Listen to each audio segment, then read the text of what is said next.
There are new levels at Town Hall 15, so what is the perfect upgrade order? Well, this guide is going to go over building and laboratory priority to upgrade faster. So once you get to Town Hall 15, you of course have the Monolith and the Spell Towers as your two new defensive buildings. Alongside that, we also have a bunch of new levels for both offense and defense that we're going to be going throughout the video thanks to the June 2023 update. However, these are all the buildings that you do not need to upgrade and worry about. Of course, with one exception being the Dark Barrack and unlocking the Apprentice Warden.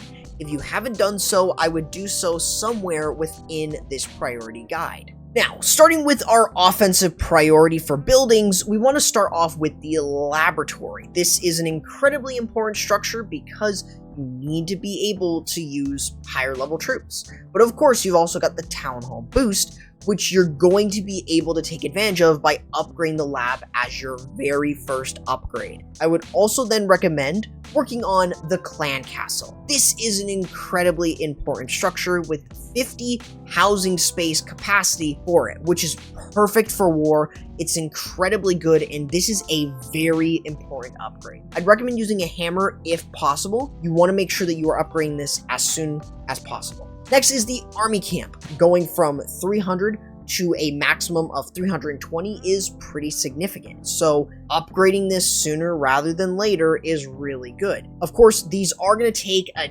decent amount of time, but of course, if you are able to get the gold pass, then that is going to speed up your progression at Town Hall 15 a lot faster. If you plan on purchasing the gold pass, consider using my creator code, CORRUPT. It helps me and supports everything I do here on the channel. Of course, after those 3 day 1 upgrades, I would then work on the storages. They are very important, especially the Dark Elixir and the Elixir storages. You're going to need a lot of Dark Elixir here at Town Hall 15, and the Elixir is going to be really nice for upgrading troops since there's a lot of new troops that will take Elixir for upgrading. So these are 2 important ones. The storages for gold, it's fine. You know, you can definitely upgrade them here in this case because you will need them for when you start to upgrade defenses.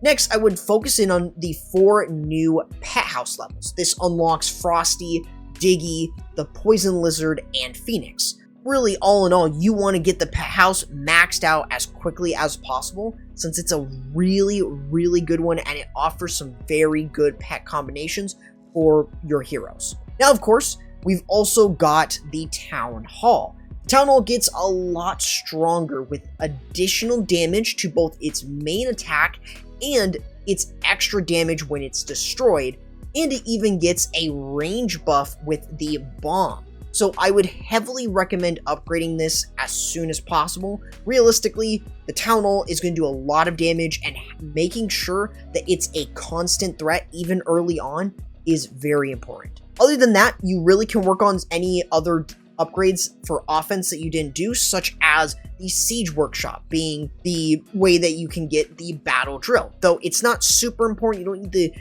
get it immediately. If you haven't upgraded the Dark Barrack, I would do so now. Now, when it comes to your heroes, you have 10 levels now after this recent update, if you are just getting to Town Hall 15. Of course, I would recommend starting with the Archer Queen. Getting her to level 90 is a very important thing. But you can also upgrade the Warden on the side. Since, of course, they both take different resources, they're going to be really good. So getting the Queen to 90 and the Grand Warden to 65 is very important to start with. Other than that, you could then go in with the Royal Champion to level 40, and then the Barbarian King to level 90. Of course, you've also got your hero pets. Since there are 2 pets that got extra levels, you mainly want to start with Diggy and the Phoenix as your first upgrades, getting them to level 10. I would then upgrade Frosty to level 10 as he can still be paired with the King to get some nice value. And then, of course, Lassie and the Mighty Yak to level 15. Of course, you've got the Poison Lizard, which is by far one of the more redundant pets. So realistically, it's the worst upgrade and it's the last one that you should do. From our offensive buildings to our defensive buildings, starting with the Spell Towers. These things are incredibly important and they are very dang strong. Otherwise, you really don't need to use magic items despite their cost and of course the time it takes to upgrade. The contrary is true though for the Monolith. this thing you will want to use a hammer on immediately because it costs 360,000 dark elixir. Next, I would then work on the Eagle Artillery. This is one building that got a new level in this recent update, and the Eagle Artillery, like I've put with any guide of mine, is really, really strong. It has global range, and it does a lot of damage, especially when it's being raged up, even after the rage spell tower is nerfed. It's still gonna do a lot of damage. Another defense that got a new level in this recent update was the Scatter Shot. This is a huge, hard-hitting defense. Upgrading it now is definitely going to be a very good thing. The Inferno Towers are, again, another really solid upgrade. They don't really get anything else other than additional HP and damage, but it is still a very, very good upgrade since the Inferno Towers, and especially underneath Rage, do a lot of work. After this, I would work on the Bomb Towers. I know that the Bomb Towers might seem a little out of place here, but they're really good at countering blizzards, since a blizzard cannot land on them without having all of the super wizards just die. So it is incredibly important for you to upgrade this earlier, since you're typically placing these around the town hall and making sure that the blizzard value that you can get is very minimal because of their existence at their max level. Then I would focus in on the expos, since these aren't really key defenses per se. They're really, really nice as they provide a lot of damage to anything, and since usually they're placed on ground, their main goal is to counteracting the Flame Flinger. The Battle Builder Huts are also another one that got a brand new level in the recent update, and they just provide a little bit more healing, provide a little bit more damage. They're pretty solid, and that is why I would recommend them here in this upgrade priority. The Wizard Tower is another upgrade that you should do here, as again, nothing really changes all too much other than just having that additional damage. It's always going to be really good, and I would focus on them first over the air defenses, which are another upgrade that I would recommend that you do, since air defenses and with the new dragon level, they're going to be pretty important, but they're not necessarily the first upgrades that you really have to do, since all your other defenses for the most part will also help shut them down.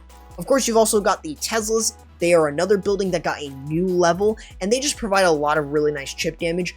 Of course, the Archer Tower and Cannons are going to be your next two, as they provide just some really nice chip damage overall. They're a threat since of the amount of them that you have, so they're always something that you should upgrade a little bit towards the back end. And of course, the Mortars. Even though they are used to defend the Flame Flinger, the Expos tend to do it better because they do more damage over time than a Mortar. But the Mortars are still very, very good to upgrade, just not the most important. Now, in terms of the laboratory priority, it really comes down to your personal preference, but what I would recommend first is the Goblin. This is one of the troops that got a new level, and thanks to that, the Sneaky Goblins also get a new level, which means for you, you're going to be able to farm a lot better. But you can also use this in other aspects, not just for farming, which is why it's a day one laboratory upgrade. Now, of course, you've also got the Electro Dragon. Who doesn't like using E-Drags?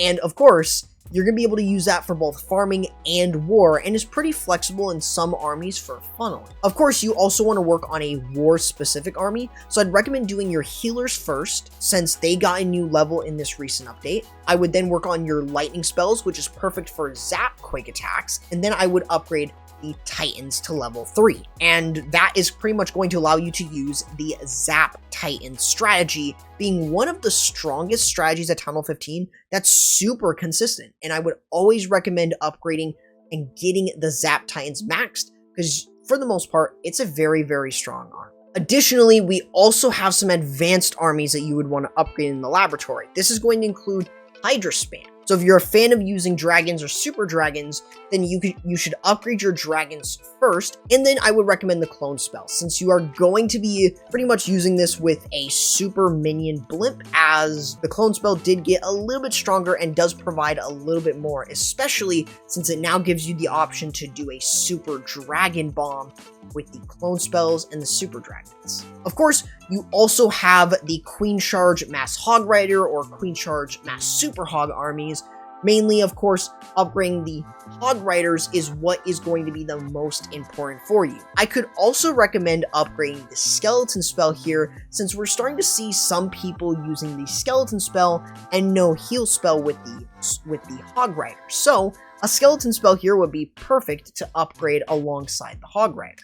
Of course, we can't forget about a very strong army that's been consistent ever since Town Hall 13, the Super Bowler Smash. I would recommend upgrading the Bowler. It's going to get a lot stronger, and it's going to provide you with enough power to have the Super Bowler Smash be another strong Smash style strategy. Hopefully this helps you get started on what you need to do to max out Town Hall 15 right. If you have a Town Hall 14 or Town Hall 13, I'd recommend checking out one of these videos over here, and I will see you there.